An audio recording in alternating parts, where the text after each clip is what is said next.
Anak-anak, selamat berjumpa. Pada kesempatan yang baik ini, saya hendak menyampaikan pengantar pelajaran prakarya dan kewirausahaan untuk siswa-siswi kelas 10 semester yang pertama.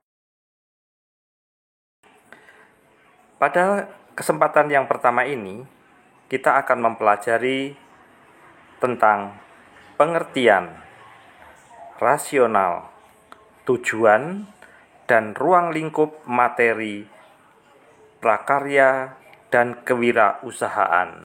Anak-anakku yang terkasih, hal pertama yang harus kita tahu ialah tentang pengertian PKWU. Mata pelajaran prakarya dan kewirausahaan dapat digolongkan dalam pengetahuan Transcient Knowledge, yaitu mengembangkan pengetahuan dan melatih keterampilan kecakapan hidup berbasis seni, teknologi, dan ekonomi. Pembelajaran ini berawal dengan melatih kemampuan ekspresif kreatif untuk menuangkan ide dan gagasan agar menyenangkan orang lain dan dirasionalisasikan secara teknologis sehingga keterampilan tersebut bermuara apresiasi teknologi terbarukan, hasil ergonomis dan aplikatif dalam memanfaatkan lingkungan sekitar dengan memperhatikan dampaknya terhadap ekosistem, manajemen, dan ekonomis.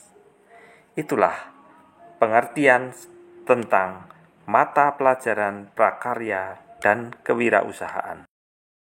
Anak-anakku yang terkasih, hal berikutnya yang harus kalian tahu ialah soal rasional atau dasar pemikiran atau pemikiran dasar pelajaran prakarya dan kewirausahaan. Kehidupan manusia dan berkehidupan membutuhkan keterampilan tangan untuk memenuhi standar minimal dan kehidupan sehari-hari sebagai kecakapan hidup. Keterampilan harus menghasilkan karya yang menyenangkan bagi dirinya maupun orang lain serta mempunyai nilai kemanfaatan yang sesungguhnya. Karena itu anak-anak, pelatihan berkarya dengan menyenangkan harus dimulai dengan memahami estetika atau keindahan sebagai dasar penciptaan karya. Selanjutnya, pelatihan mencipta, memproduksi, dan memelihara karya dalam memperoleh nilai kebaharuan atau novelty akan bermanfaat untuk kehidupan manusia. Prinsip penciptaan yaitu memproduksi atau membuat dan mereproduksi atau membuat ulang diharapkan meningkatkan kepekaan terhadap kemajuan zaman sekaligus mengapresiasi teknologi kearifan lokal yang telah mampu mengantarkan manusia Indonesia mengalami kejayaan di masa lalu. Oleh karenanya, anak-anak, pembelajaran prakarya di tingkat sekolah didahului dengan wawasan tentang kearifan lokal di lingkungan sekitar menuju teknologi terbarukan.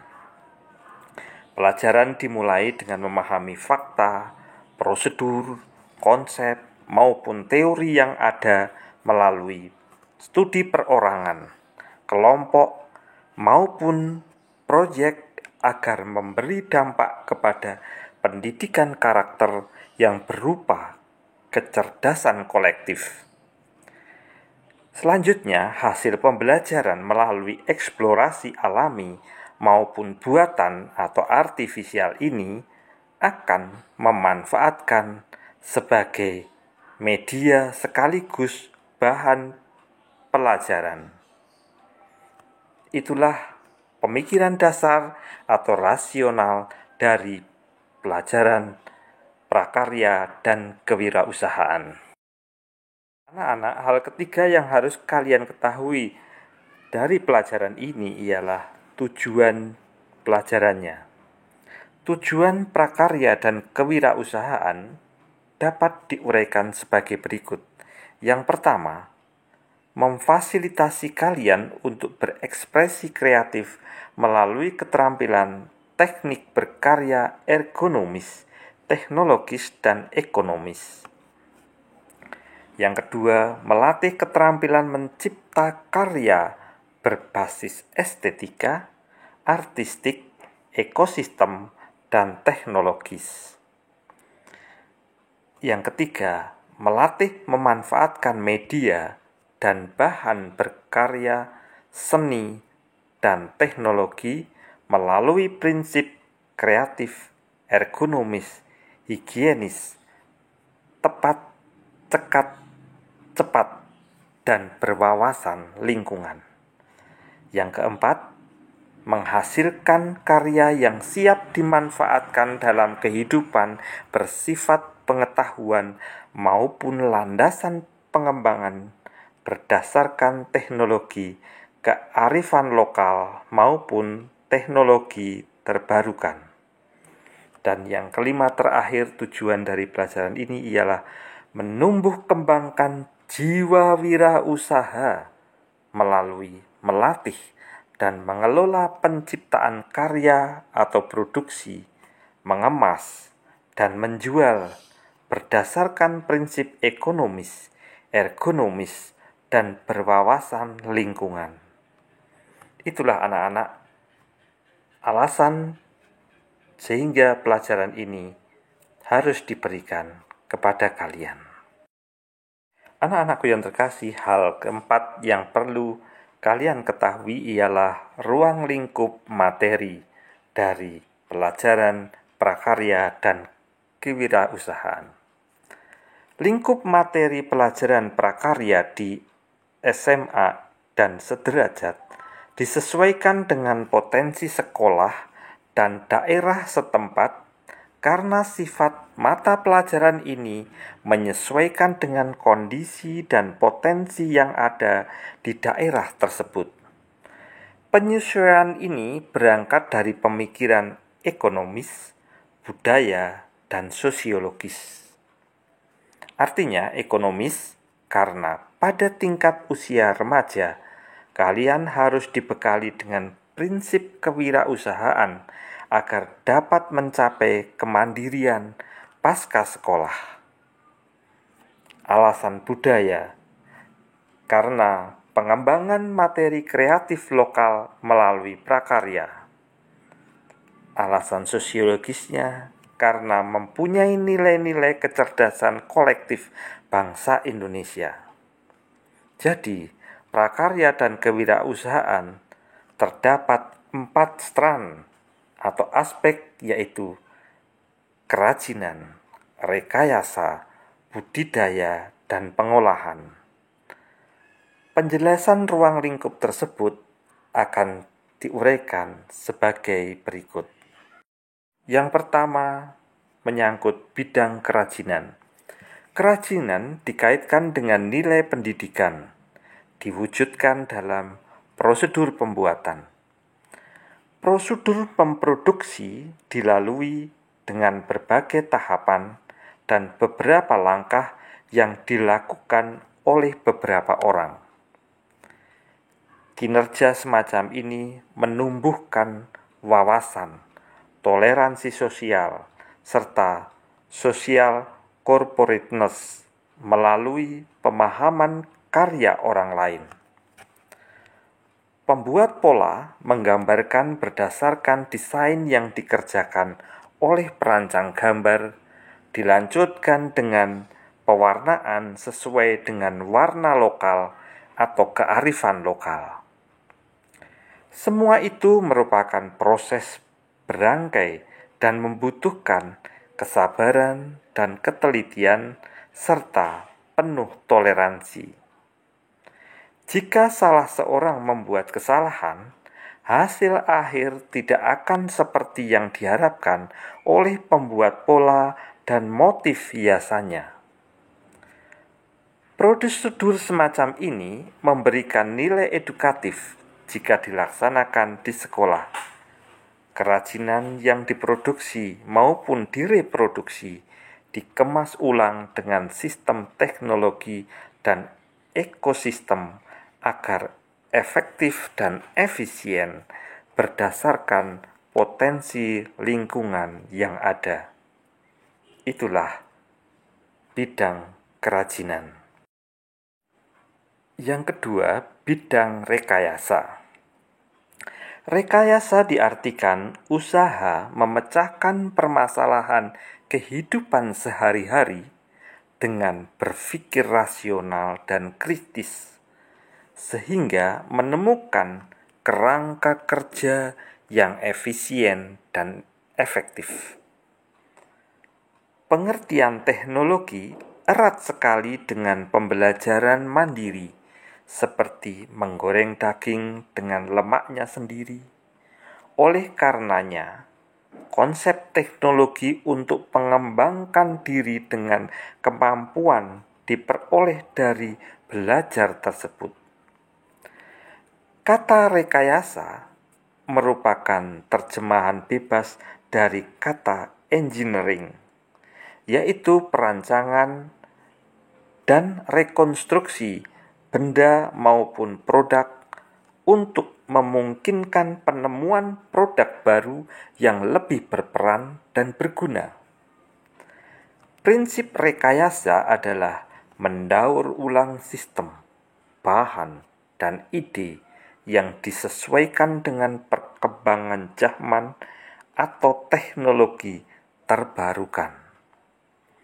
Oleh karenanya, anak-anakku, rekayasa harus seimbang dan selaras dengan kondisi dan potensi daerah setempat menuju karya yang mempunyai nilai jual yang tinggi.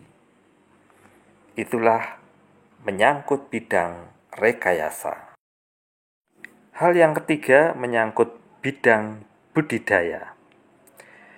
Budidaya berpangkal pada cultivation, yaitu suatu kerja yang berusaha untuk menambah, menumbuhkan, atau mewujudkan benda atau makhluk agar lebih besar atau tumbuh dan berkembang dalam artian banyak. Kinerja ini membutuhkan perasaan seolah dirinya pembudidaya, hidup, tumbuh, dan berkembang. Prinsip pembinaan rasa dalam kinerja budidaya ini akan memberikan hidup pada tumbuhan atau hewan. Namun dalam bekerja dibutuhkan sistem yang berjalan rutinitas, seperti kebiasaan hidup orang, makan, minum, dan bergerak. Maka seorang pembudidaya harus memahami karakter tumbuhan atau hewan yang dibudidayakan. Konsep cultivation tampak pada penyatuan diri dengan alam dan pemahaman tumbuhan atau binatang. Pemikiran ekosistem menjadi langkah yang selalu dipikirkan keseimbangan hidupnya. Manfaat edukatif budidaya adalah pembinaan perasaan, pembinaan kemampuan memahami pertumbuhan, dan penyatuan dengan alam atau ekosistem menjadikan kalian dan tenaga kerja yang berpikir sistematis, namun manusiawi dan penuh kesabaran. Hasil budidaya tidak akan dapat dipetik dalam waktu singkat, melainkan membutuhkan waktu dan harus diawasi dengan penuh kesabaran. Bahan dan perlengkapan teknologi budidaya sebenarnya dapat diangkat dari kehidupan sehari-hari yang variatif.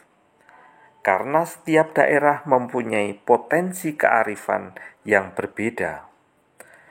Budidaya telah dilakukan oleh pendahulu bangsa ini dengan teknologi tradisi, telah menunjukkan konsep budidaya yang memperhitungkan musim, namun belum mempunyai standar ketepatan dengan suasana atau iklim, cuaca, maupun ekonomi yang sedang berkembang. Maka pembelajaran prakarya budidaya diharapkan mampu menemukan ide pengembangan berbasis bahan tradisi dengan memperhitungkan keberlanjutan materi atau bahan tersebut. Itulah penjelasan mengenai bidang budidaya. Hal terakhir yang keempat menyangkut bidang pengolahan. Pengolahan artinya membuat, mencipta bahan dasar menjadi bahan produk jadi agar dapat dimanfaatkan secara maslahat. Anak-anak, pada prinsipnya, kerja pengolahan adalah mengubah benda mentah menjadi produk matang dengan mencampur atau memodifikasikan bahan tersebut. Oleh karenanya, kerja pengolahan menggunakan desain sistem, yaitu mengubah masukan menjadi keluaran sesuai dengan rancangan yang dibuat.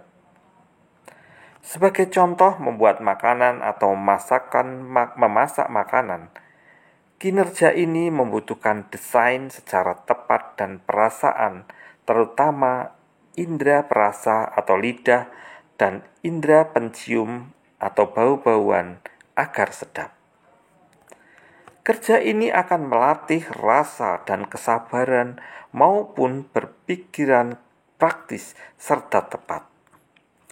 Kognisi untuk menghafalkan rasa bumbu dan racikan yang akan membutuhkan ketelitian dan kesabaran. Jadi, manfaat pendidikan teknologi pengolahan bagi pengembangan kepribadian peserta didik telah dilakukan oleh pendahulu bangsa kita dengan teknologi tradisi yang sederhana, telah menunjukkan konsep pengolahan yang applicable, namun belum mempunyai standar ketepatan dengan suasana atau iklim cuaca maupun ekonomi yang sedang berkembang. Maka, pembelajaran prakarya budidaya diharapkan mampu menemukan ide pengembangan berbasis bahan tradisi dengan memperhitungkan keberlanjutan materi atau bahan tersebut. Anak-anakku terkasih, dengan demikian kalian sudah memahami seluruh hal tentang pelajaran prakarya dan kewirausahaan. Oleh karena itu, diharapkan kalian terdorong dan termotivasi untuk mengikuti pelajaran ini dengan lebih bersungguh-sungguh sehingga menjadi bekal untuk diri kalian di kemudian hari. Selamat berjumpa lagi pada pertemuan yang akan datang.